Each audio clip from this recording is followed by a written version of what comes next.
Dr. Armin Henderson is outside his home loading up his van with supplies. Supplies he is using to give free COVID-19 tests to homeless people in Miami. Then a police officer approaches the doctor. According to Dr. Henderson, the officer questions him about littering on the street. More words are exchanged. And as the doctor walks away to continue loading the van, the officer follows him and asks to see his identification, which Dr. Henderson does not have with him. Dr. Henderson is then handcuffed. At this point, he calls for his wife inside their home. The officer brings Dr. Henderson across the street and, standing inches away without wearing a mask, starts pointing his finger and speaking to the doctor face to face.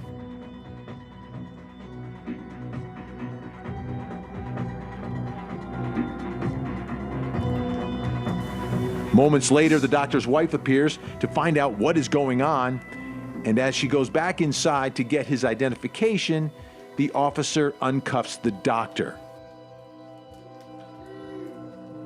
After this video went viral, the police chief of Miami issued a statement. We have had a litany of complaints pertaining to illegal dumping. The commissioner from that area has received many complaints as well from the constituents. There is a cargo van that's parked in front of that home where there appears to be trash that's being offloaded. That is the genesis of the stop. I hope this helps, and as soon as we have more information and we have the ability to forward that information to you, we will. Thank you. What happened here? Lieutenant Colonel Adam Lee, what happened here? That's a question. That's a big question, Vinny. This doctor seems to be a good Samaritan. He's doing something really good for the community, especially in this time when most homeless folks are not being able to get medical attention due to this coronavirus. But apparently, he was breaking the law. It looks like he was dumping. He was throwing things away, not in the place where they should be. And I don't know if there was an investigation or the officer just stumbled upon it. But either way, he probably at the end of the day broke the law as far as the dumping is concerned. I think it's the other way around, though, Lieutenant Colonel. Vince, what the doctor's saying is he's loading his van, getting ready to help some homeless folks. He's got a tent and other items that he brings when he's testing these homeless folks. He was profiled in the local paper down in Miami. I mean, even if you are, let's say, even if you suspect that he's dumped, why would you handcuff him? Great point. That exactly is the crux of my argument to this. I'm not saying the stop was wrong. If he's legitimately investigating a complaint of people dumping trash and he sees a person in a van and there's trash on the ground, he may not have known whether he was putting things in the van or taking stuff out and dumping it. If you look at the video closely, what you're going to see is he asked for his ID, and as the doctor walks away, that's the classic case of, I'm only going to tell you one more time to show me your ID. And when he walked away in defiance, the officer pulls him over, handcuffs him, points in his face, berates him. But the most important thing about this whole video is the question is, one, why did you handcuff him? But more importantly, why did you unhandcuff him if you still haven't identified him? If you look at the video closely, his wife comes out, something's said, she goes inside before she even comes out with his ID, he uncuffs him. So what was the purpose of cuffing him? If you haven't identified him yet, why are you uncuffing him? I think Chief Kalina is going to do a good job.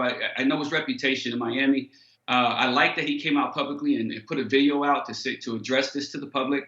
I hope the investigation reveals that, if you're going to handcuff somebody, you have to have articulable facts and circumstances to back that up. That's what the main question is.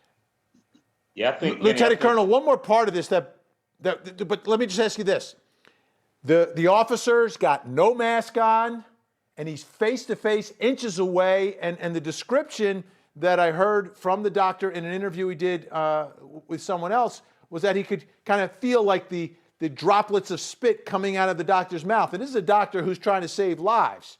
And that's the other part of this that really, really bothers me, is why you got to turn him around face to face, inches from him, pointing your finger, and obviously there's no sound. We don't know what's being said. But was that part necessary too, to do it that way in the day of that we're living now? Unfortunately, there may have been some profiling going here, and to Vinny's point, that may be why he unhandcuffed him after it was known that this was a professional, this was a doctor. He may have thought this man was some street person. Like I said, it may have been a profiling situation up until that point. And as you said, this is not the time for police officers to be taking chances like that. He certainly should have been wearing a mask. Vince, as you look at this, and there's going to be an investigation, what if it comes down to the fact of, and these again are the allegations of the doctor, don't know, wasn't there, didn't hear it, but in his other interview he said the officer was upset because he didn't call him sir or sergeant. Well, I couldn't really tell whether the officer was wearing body cam, and if that footage is going to be available. If it is, or even if the dash cam footage is running in the car, that records audio. His window is down, I believe. So you may pick up some of that. So the investigation may reveal exactly what was said. As a citizen, we are not required to call a police officer sir or by rank. In fact, it's more the opposite. You know, by policy, police officers are more inclined to refer to citizens as sir or ma'am or doctor or whatever your title may be. This is a classic case of, you know, basically verbal judo. Like this thing, it didn't even start the way any encounter should. You know, this thing went south before he even got out of the car. So I hope this investigation has audio and we can really hear how, what that whole, you know, verbal altercation was. But in my opinion, it really boils down to, I'm only going to tell you one more time to show me your ID. And when he turns around, well, I'm going to show you who's in charge right now. The fact that he unhandcuffed him is the most disturbing part for me. Like, you don't know who he is. If the whole purpose of you handcuffing him is to detain him until you can identify him, you unhandcuffed him. You still don't know who he is. Right. Problem. Yeah, he doesn't know until his wife brings out the ID at the end, and it hadn't happened at that point. And that's all right. That's when he got some respect. I'm still going to call you Lieutenant Colonel, though. But Vince, I'm not going to call you sir. Sorry. It's okay. I'm going to call you Vince because I love the name. All right. Hey, listen, up next, Lee was my boss back in the day. So you have to call him sir. Absolutely.